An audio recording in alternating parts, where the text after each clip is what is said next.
Okay, it's a nice snowy day here in Colorado. You can see the snow out there. There's my drums. And it's wet, so it's stuck to the tree, so it's really pretty. It's not very deep. But let me get to my video this morning. And here is my, let me zoom out here, my computer screen, and this is Padlet, my Padlet. You can see this. And here's this one, like UML category of constructs. It's kind of my name for it. Let me go to that one. Let's see, here it is. And it's on UniML, unified modeling, not unified, universal modeling language. Universal, not unified.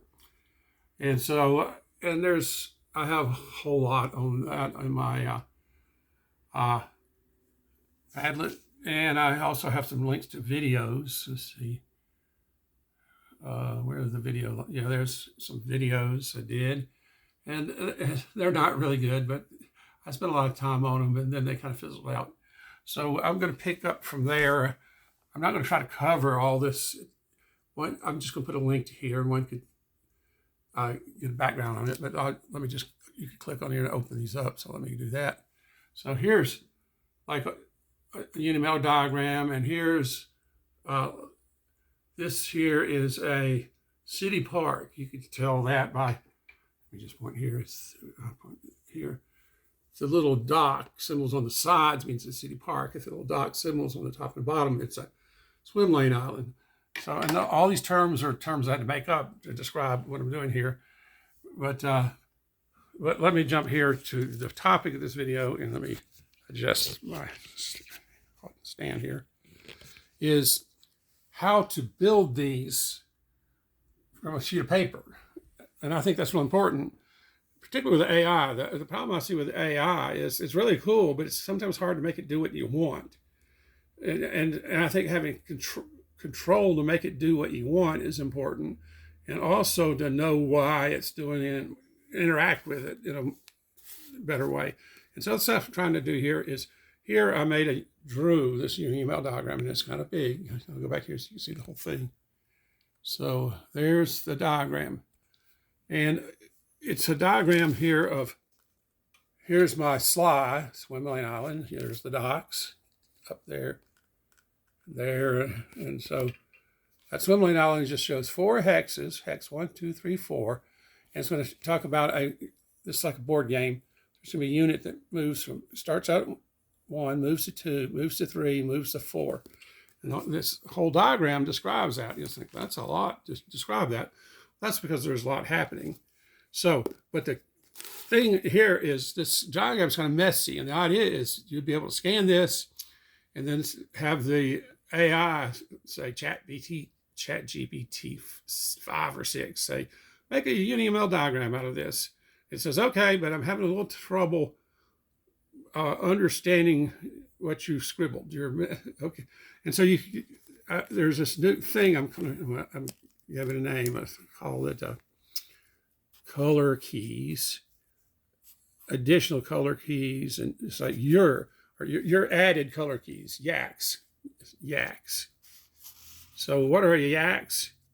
And here's the symbol for a YACK. It's like an asterisk. So a YACK is where you could add a color key to help the AI understand what you're doing. So here's some YACKs here. So what you're doing is finding red, but there's different shades of red. So here's red, here's orange, and you also assign a letter to it. Like this is color A, this is color B. And so you just draw this on your piece of paper, and now the AI, now look here, like here's a blue, light blue, and here's a darker blue. It might be hard for the human to tell the difference, but the computer could easily say, oh, okay, this is color E, and this is color H here. And so then you start just drawing little bits of color in here. So like here, there's a little bit of that blue. When you look at the blue, it says, oh, this is color E, which is a swim lane. So then they could fill in the whole swim lane, which would be, it says, oh, okay, that's the swim lane. So it goes, oh, let's follow this on down. Yeah. And so it would draw that in. So it looked like one of those swim lanes here. there. And it would overlay it here. So what you do is you swap out as it identifies things, it would swap them out and they'd start looking like this. You'd have a mixture. In fact, I think somewhere I have a show that. We have a mixture of those. But I probably won't be able to find it easily. So, yeah, at any rate, here's one on the sandwich. So that's the idea. You're interacting with it quite naturally. And if it gets something wrong, you could talk to it and say, no, that's not right. That should be a swim lane. So you could talk to it. You could draw with it.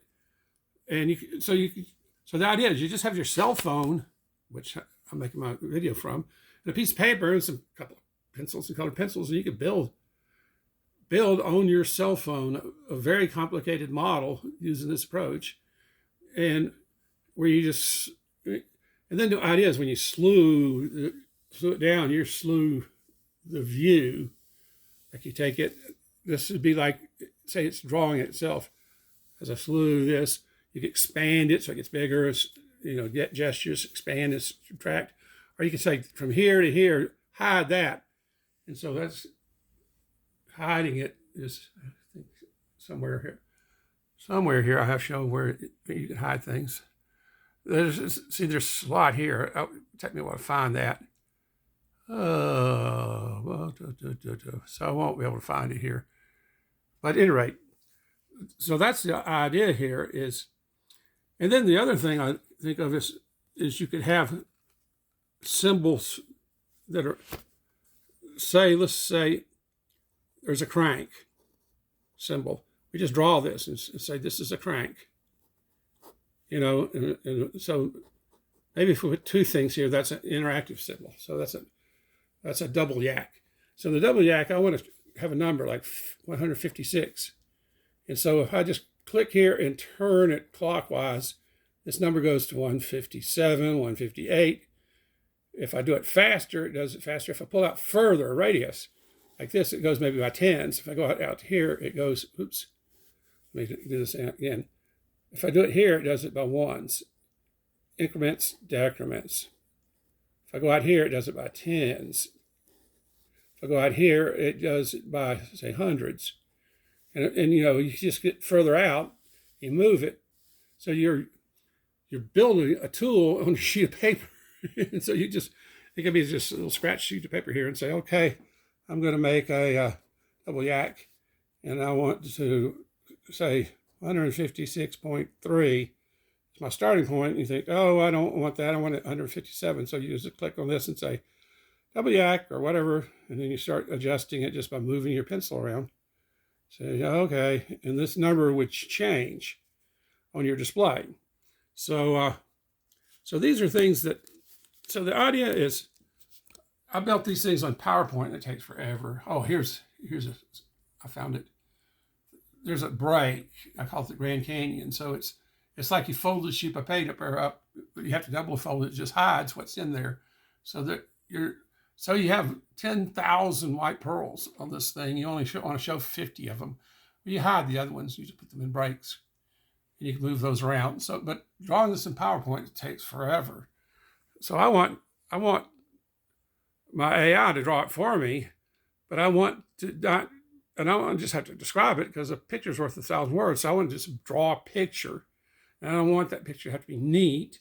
And then I want to use all the resources that a picture brings, not just shapes, but colors. And I don't need to color the whole thing. Like here, say this is a folder. I use, and say, instead of having to color the whole folder, like, we're going to color the whole folder. You just color a little bit of it, and then it can figure out the rest. And when it figures it out, it'll do it. And you say, nope. You can say, nope, that's not the right thing. It's this. So the idea is you could talk to it, you could draw little notes and doodads and interact with this. You could use colors, my yaks, you could yak at it, yakety yak, yakety yak. And instead of using the mouse in your carpal tunnel. So the mouse is great for refining things and moving things. controlling things, but for drawing things, mouse isn't very good. And rather than use some sort of stylus on a keyboard, I would rather just use myself just a piece of paper and set up my camera and hook that up to my computer and just use pencils. So that's the idea here. And I think I can end the video here. There's one other thing I'll cover while I'm here. Let me move all this stuff out of the way here. I'll just sit here at my keyboard. And you can see in my room, things are kind of cramped. There's my game table.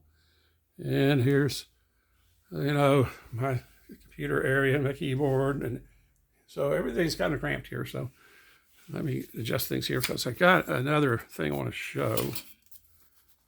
If I could, let me put my phone down. There it is. Pardon me. And this is the idea of levels, not layers. So there is a picture of what you might see on a UniML diagram. It has, let's see, I get my thing here. It has a start, no white pearls, and there's the model symbol. So this is a model, an empty model. And this is the layer, let's call that layer 1. Okay, if you drill down one, here's the same model, layer 2, but now it has the blue pearls. And blue pearls are a way you could do two things. You could use those to add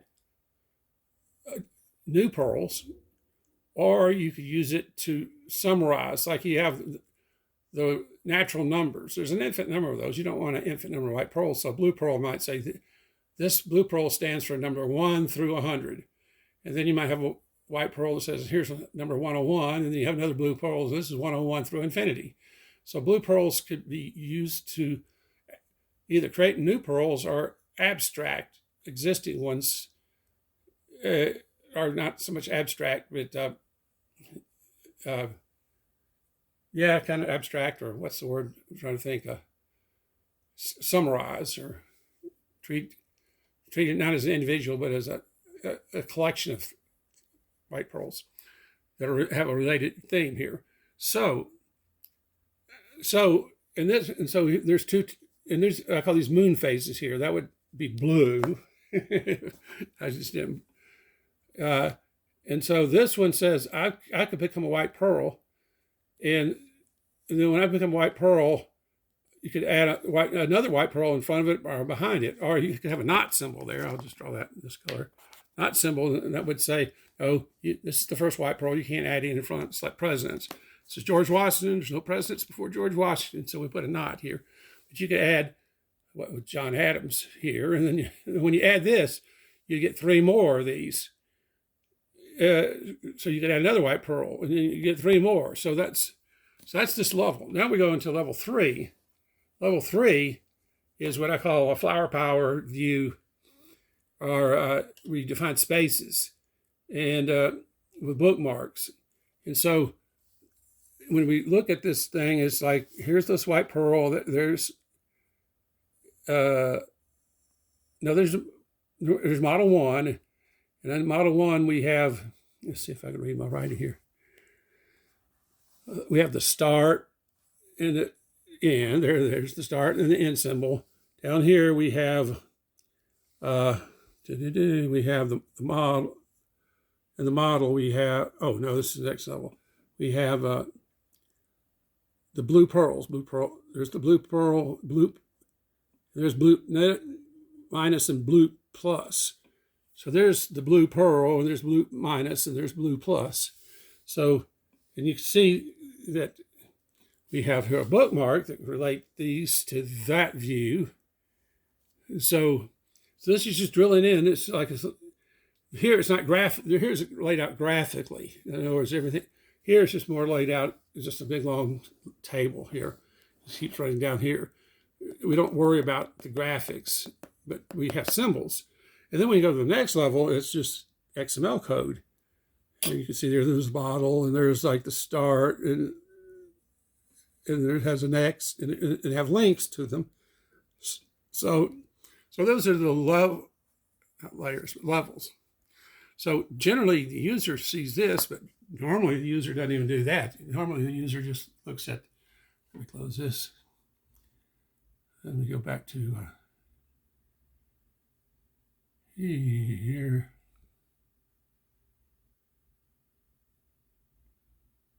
Just deals with the slides normally. And slides is where you input things, and city parks is where you kind of output things. So and generally, when you show this many white pearls, you just show the few that you care about. So anyway, I think, and then there's a lot to cover here because it's a powerful language with many expressive power. You can express many different ideas, but each one of them is simple. And if you had the tool, you could probably figure it out on our own. So let me end the video here. And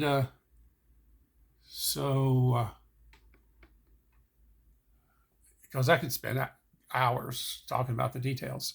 So let me end the video here, and everyone have a good day. And hopefully that will be the case. So good morning.